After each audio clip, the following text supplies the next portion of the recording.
Doctor Zahidur Rahman, আপনি জানেন যে পাবনায় পুলিশের কাছ থেকে আওয়ামী লীগ নেতাকে ছিনিয়ে নিয়ে যাওয়ার ঘটনা ঘটেছে।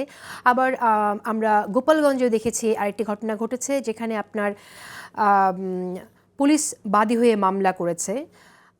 পুলিশ একজনকে ধরতে গিয়েছিল, সেখানে হামলা হয়েছে গাড়িতে। একটি জায়গায়, হ্যাঁ, একটা হচ্ছে আপনার টুঙ্গিপাড়াতে।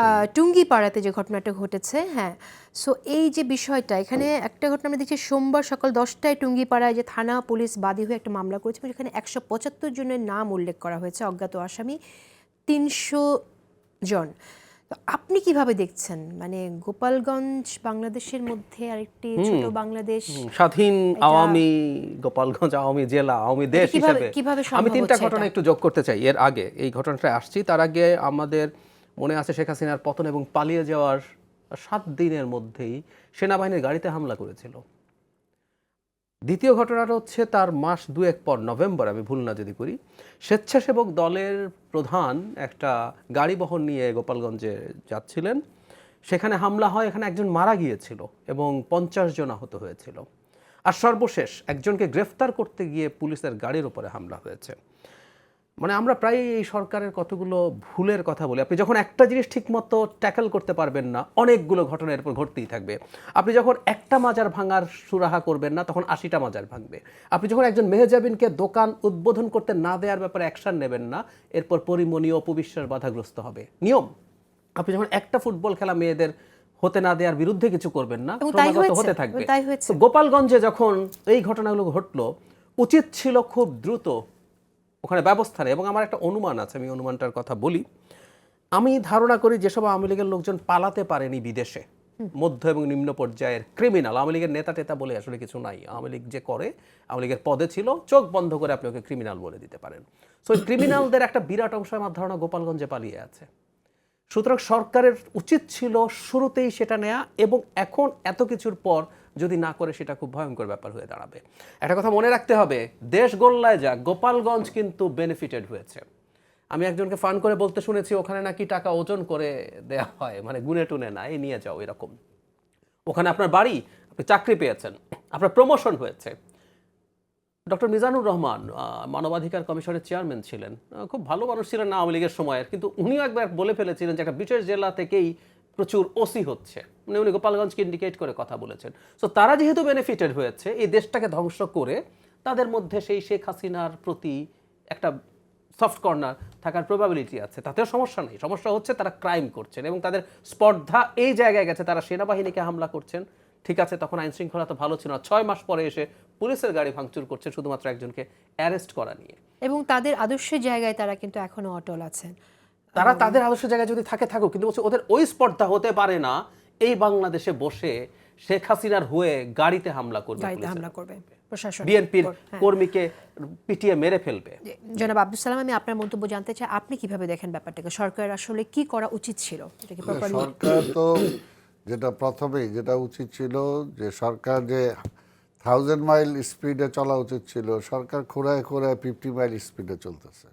যে সরকার এখন পর্যন্ত এই যে আওয়ামী লীগ গণহত্যা করছে, আওয়ামী লীগ দেশের অর্থনৈতিক লুট করছে, এখন পর্যন্ত একটা মামলা হলো না। 6টা মাস কিন্তু কম না।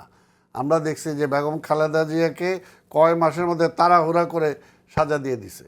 আমরা ওইভাবে চাই না, কিন্তু এটা তো পরীক্ষিত যে তারা যেভাবে গণহত্যা করছে, তারা যেভাবে অর্থ সম্পদ লুট করছে, তারা যেভাবে বিরোধী মতকে সহ্যই করে নাই, মানবাধিকার যেভাবে লঙ্ঘন হয়েছে, এখন পর্যন্ত কেন একটা মামলা তাদের বিরুদ্ধে হইল না?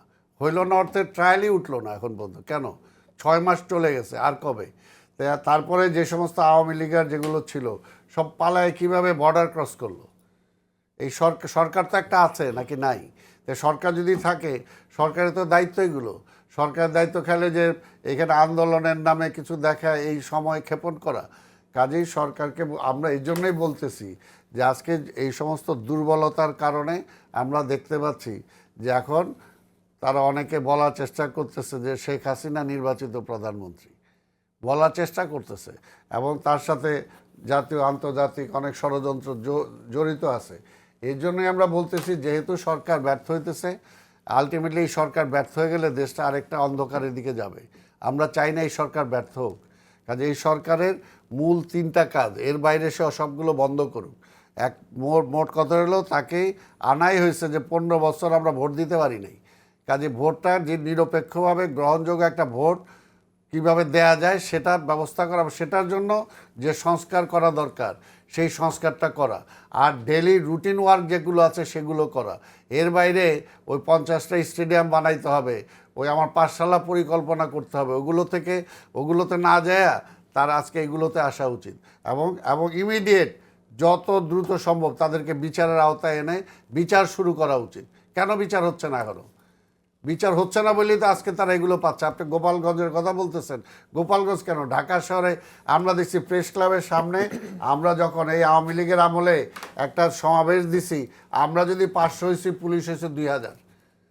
মহাসচিবের কোল থেকে আমার ছাত্র দলের নেতাকে ছিড়াই নিয়ে তার হাড্ডিগুটি ভেঙে দিছে, তাই না? আজকে এই অবস্থা। এই জন্য বলবো যে প্রশাসন আজকে কি এই 15 বছর যারা মানে ছিল, নির্যাতিত ছিল, কোনো মেধার কোনো ব্যাপার ছিল না, খালি দলীয় আনুগত্যের কারণে প্রমোশন দিছে, অন্যদেরকে ডিমোশন দিছে, দূরে সরায় নিছে। আজকে এখন পর্যন্ত তাদেরকে তাড়ানো হচ্ছে না। এখনো দেখা যাচ্ছে আওয়ামী লীগের লোকজন নতুন করে দায়িত্ব পাইতেছে, কারণ কেউ এটা করলে আবার বিএনপি চলে আসে কিনা। অর্থাৎ এই যে একটা আজকে বিএনপি, দেখে না বিএনপিটা কি, বিএনপি কি আজকে এই আন্দোলনের মধ্যে বিএনপি ছিল না? বা বিএনপি চায় না যে আজকে, বিএনপি কি চায় যে আমার দেশটা অন্য কিছু হয়ে যাক? তে কাজেই আজকে বিএনপি ঠেকাইতে যায় আওয়ামী লীগ পুনর্বাসন হোক, এটা তো নিশ্চয়ই আমরা চাই না। নুরুল ইসলাম বুলবুল, আপনার মন্তব্য জানতে চাই এই বিষয়ে। না, আমার মনে হয় সরকারের অগ্রাধিকার ভিত্তিতে যে কাজটি করা দরকার ছিল, যে 5ই আগস্ট মাসব্যাপী যে গণহত্যা এবং প্রায় 15.5 বছরের যে নিষ্পেষণ জুলুম, এটার বিরুদ্ধে তাদেরকে বিচারের আওতায় তাদেরকে নিয়ে আসার জন্য পদক্ষেপ গ্রহণ করা দরকার ছিল। তার মধ্যে তাদেরকে চিহ্নিতকরণ, মামলা দেয়া এবং তাদের বিরুদ্ধে তদন্তপূর্বক পদক্ষেপ গ্রহণ করা, সেই কাজটি সরকার খুব দক্ষতার সাথে করতে পারেনি, এই কথা আমাদেরকে বলতেই হবে। 2 নম্বর হচ্ছে যে যারা ফ্যাসিবাদের দোসর, রাষ্ট্রযন্ত্রের প্রতিটি স্তরে তারা এখানে সক্রিয়ভাবে বিদ্যমান রয়েছে। এখন তারা তো সরকারের কার্যক্রমে সহযোগিতা করবে কি, বরং আমলাতান্ত্রিক জটিলতাটিকে আরেকটু মানে লাল ফিতার দৌরাত্মের মতো করে এমন একটা পরিস্থিতি তৈরি করেছে যাতে সরকারের সামনে অগ্রসর হতেই না পারে। 3 নম্বর হচ্ছে যে আজকে বিভিন্ন দাবি দেওয়া 15.5 বছরে তারা কোথায় ছিল? যারা বিভিন্ন সেক্টরে যারা সক্রিয় ছিল তারাও আজকে বিভিন্ন দাবি নিয়ে মানে মাঠে তৎপর। এই যে দাবি দেওয়াগুলো নিয়ে যারা মাঠে আছে, এই দাবি দেওয়া মানে দাবি আদায়ের জন্য মাঠে আন্দোলন যারা করছে, এই আন্দোলনের পিছনেও কিন্তু আমরা দেখছি যে বিভিন্ন সেক্টরের আন্দোলনের পিছনে ওই ফ্যাসিবাদের দোসরদেরও সক্রিয় হাত রয়েছে। সুতরাং সেই বিষয়েও সরকারের যে সর্বোচ্চ সতর্কতা প্রয়োজন, সে ব্যাপারেও আমরা কিছুটা হলেও আমরা দুর্বলতা দেখছি। সর্বোপরি পুলিশ প্রশাসন বা আইনশৃঙ্খলা বাহিনী যেভাবে পুরো বর্তমান সরকারের আনুগত্য করে জন আকাঙ্ক্ষা পূরণের জন্য যেভাবে ভূমিকা রাখা উচিত, তারা সেভাবে ভূমিকা রাখতে পারছে না। যদিও এটার একটা মূল কারণ আছে যে নৈতিকভাবে তারা ক্ষতিগ্রস্ত, বিপর্যস্ত।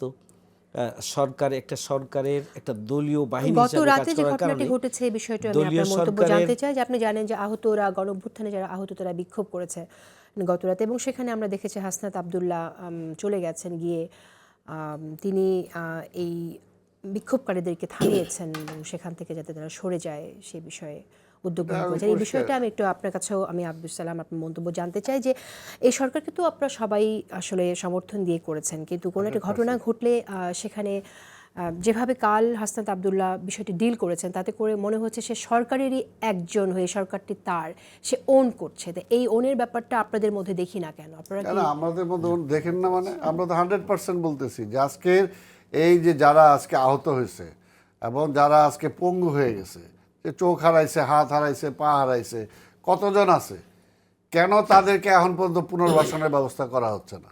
কেন তাদের সুচিকিৎসার জন্য বারবার রাস্তায় নেমে আসতে হবে?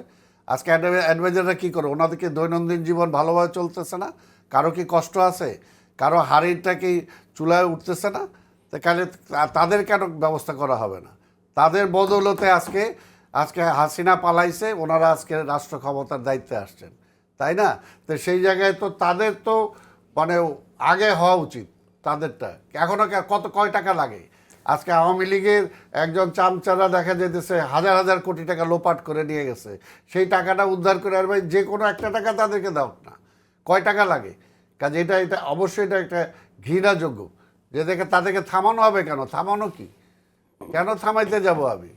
আজকে তারা আজকে কেন নামবে? তাদের পুনর্বাসনের ব্যবস্থা রাষ্ট্র সাথে সাথে করা উচিত। এই জন্য বললাম তো যে তারা যেগুলো করা না সেগুলো তারা করতেছে, এগুলো এদেরকেও ইমিডিয়েট এক সপ্তাহের মধ্যে তাদের পুনর্বাসন হওয়া উচিত ছিল। 1 মাস 2 মাসের মধ্যে আওয়ামী লীগের বিচার হওয়া উচিত ছিল, ওগুলো যখন দেখতো দেশ জাতি, তাহলে আজকে যেগুলো আবার আসতে চাইতেছে তাহলে ভয় পাইতো যে না এখন আমার সময় নাই। তো এই কারণে আজকে সরকার যেগুলো করা দরকার সেগুলো করছে না। এই জন্য আমরা বলতেছি যে আপনি আর সময় নষ্ট করেন না, আল্লাহর রাস্তায় আপনি রাজনৈতিক দলগুলোর সাথে আলোচনা করেন, ছাত্ররাও থাকুক, আলোচনা করে আপনি একটা তাড়াতাড়ি যত নির্বাচন দেওয়া যায়, নির্বাচনের আগে যতটুকু সংস্কার করা দরকার আপনি করেন, নির্বাচনটা দেন।